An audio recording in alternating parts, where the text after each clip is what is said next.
Well, hi, everybody. I'm Don Stewart, and welcome to a very special edition of Breaking News. It's our second one for today, Wednesday. It is the 6th day of August, 2025, and we have three huge headlines to bring to you, as well as a very, very important anniversary. All right, exclusive from the Jerusalem Post, and here it is.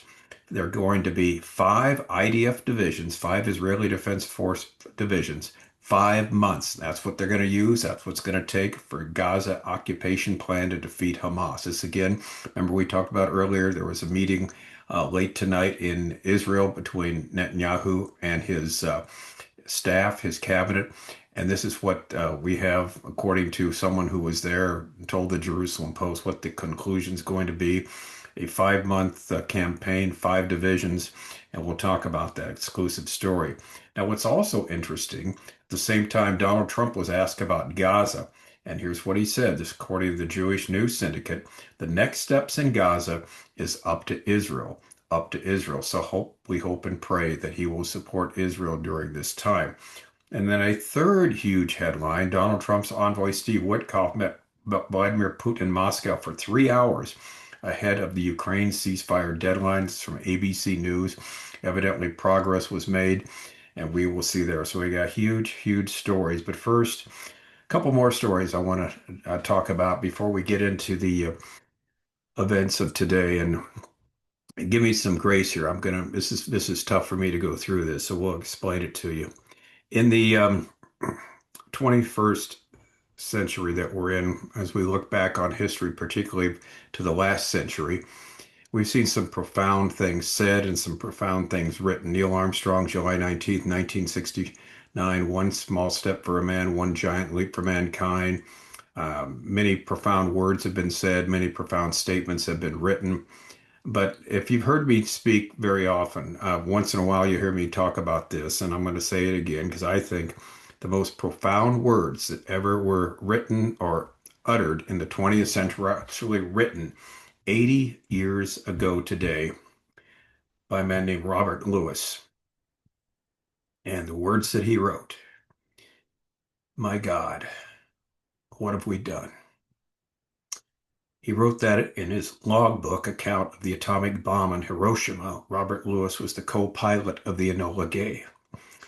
And he saw the result of what took place. The world has never been the same since. 80 years ago today. My God, what have we done?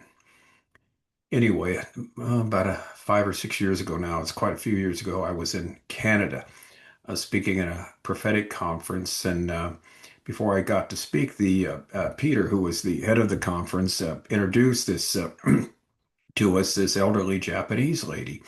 And she had a testimony to tell. And her name was Sachi Rummel, Sachirummel. And her story was literally incredible. I mean, it just, everybody hung on every word. Sachi Rummel, 80 years ago, was in Hiroshima, Japan, 3.5 kilometers away from where the first atomic bomb was dropped. And she was behind a huge tree playing with some of her schoolmates, and that's the only thing that saved her life. She came from a Buddhist family, but she became a believer in Christ a number of years ago, and she's got a great testimony and a fabulous, fabulous woman. We keep in touch, and she watches this program when she can too, and then contacts me. But again, 80 years ago today, her life was saved because she happened to be behind this huge, huge tree that the kids played with us about 8:15 in the morning, and school was about to start there. And so, lest we forget, the atomic age was brought on by the United States. President Truman really didn't have much of a chance. If we would have invaded Japan, we would have lost something like up to 1 million men, we're told. The situation was something that there was really no other choice that he had. He dropped a second one, of course, a few days later, Nagasaki.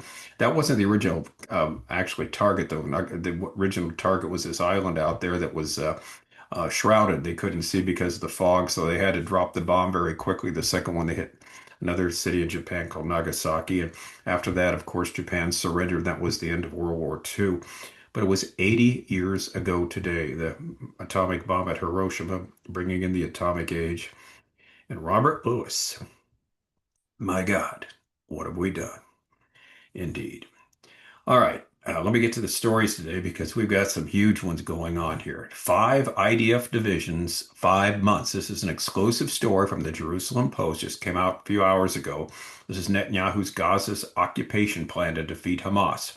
The plan will likely be approved tomorrow on Thursday, the cabinet members told the Post, adding that the real question is what version of the plan will ultimately be approved.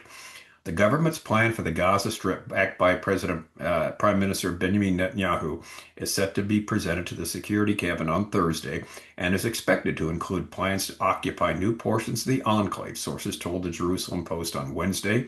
It's expected to involve around 5 IDF divisions and last approximately 5 months. It will also involve relocating approximately 1 million Gaza City residents and will likely be approved again tomorrow, Thursday. Cabinet members told the Post, adding that the real question is what version of the plan, again, will ultimately be approved. IDF Chief of Staff Lieutenant General Eyal Zamir is expected to remain in his position and will not resign despite his opposition to the plan. The operation, he said, is a mistake and will endanger the hostages, as we talked about earlier today. He said in a discussion on Tuesday. Now, of course, this is huge, huge. If this is the plan and they will proceed with it, you can imagine the protests will be long and loud worldwide, and even from some within Israel. Some of Netanyahu's opponents trying to make political points will speak out against it. However, Israel really has no other choice. They cannot leave Hamas in power. They have to do what is necessary. The fate of the hostages is not, and it cannot be, the overriding issue. The government of Israel has 10 million people to protect, and that is their huge responsibility. And the only way these people will ultimately be protected is that the scourge in Gaza, which they should never have allowed in the first place, that's a whole other story, needs to be eliminated. It can be, it will not be easy, but to the degree it will be able to be eliminated, according to this plan now, what's what we've heard from the Jerusalem Post. 5 months it should take and 5 divisions, and we will see. We'll see what happens. And so please pray. Pray for the people there in Jerusalem. Pray for wisdom of what to do for them, and just for God's will be to be done. This is it's going to be ugly. Obviously, there's no other choice. But you can't let this thing continue to go on like it's been going on. Something has to happen. Now, the second headline, which is just as profound, Donald Trump was asked about what he thinks of what's going on in Gaza, and what he said. The next steps in Gaza are up to Israel, and we're glad he said that. And what he instead emphasized American regional humanitarian aid for the Palestinian people during that time.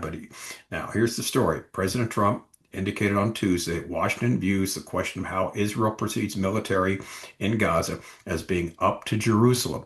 They proceed what they think is best for them. He said, I'm not going to intervene. It's up to them. Asked by a reporter at the White House, would you support Israel reoccupying all of Gaza, as has been suggested by some Israeli officials? The president claimed he was not familiar with such suggestions, adding, I can't really say. It will be up to Israel. The president instead emphasized the United States' ongoing focus on humanitarian aid for Gaza, highlighting a recent $60 million aid package. He noted that both Israel and Arab states would assist in distributing food and financial support, reiterating that his current focus was addressing the humanitarian needs in the region. All right, well, let's hope President Trump continues to support Israel through the process. You know, the blowback's going to be intense, but they must stay the course. So pray that he has the strength to continue on support Israel. It's going to look ugly. There'll be all kinds of stories of kids getting killed, and all this stuff. Hamas will do what it can to, color the story as something horrible. It's a massacre by the Israelis, but that's not what happened. The massacre took place on October 7th in 2023. This is a response to it. And finally, another huge story. Trump envoy Steve Witkoff met Vladimir Putin in Moscow for 3 hours ahead of the Ukraine ceasefire deadline, according to some ABC News in the United States. According to sources, the meeting went very well, but sanctions are still expected, an official said. White House Special Envoy Witkoff met with Putin on Wednesday ahead of President Trump's Friday deadline for Moscow to make peace with Ukraine or face severe sanctions. According to a senior administration official, the meeting went very well, but secondary sanctions are still expected to be deployed against Moscow later this week. The Russians are eager to continue engaging with the United States, we're told. The secondary sanctions are still expected, like we said, to be implemented on Friday, officials said.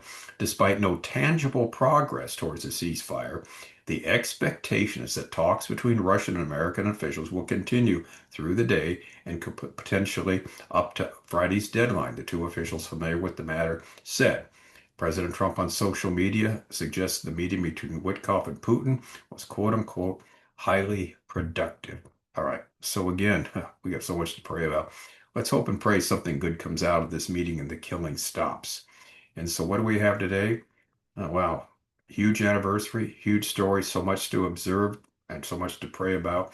As always, we'll keep you posted. And by the way, Sachi Rummel has a video that she did about her. It's really well done. It's a cute story when she was a kid on what happened on August 6th in 1945 in Hiroshima.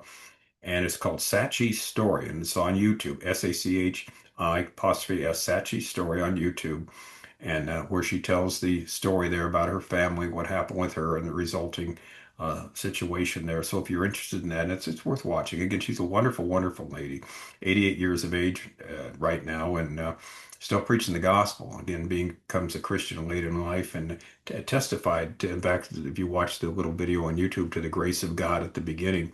And so just very moving. Again, meeting her was one of the most moving experiences of my life. When I heard her story, my jaw dropped, when Peter introduced this woman, and what's he going to talk about? What's her story? Then when she talked about August 6th, 1945, she was an 8-year-old girl living in Hiroshima, Japan, when the atomic bomb hit. And I thought, oh, Lord, oh my God. So anyway, a lot going on. God's in control, and we need to pray. We need to pray and just continue to do what we do. And that's, again, live for Christ, preach the gospel, be salt and light to the world, know what the Word of God says. That's what we're all about here on Breaking News. So we'll be back tomorrow with some more. And so we'll hopefully get some more information on the plan, whatever they come up with, that is Israel. And we'll bring it to you as soon as we hear anything. I'm Don Stewart. Again, thanks for watching. And as always, may the Lord richly, richly bless.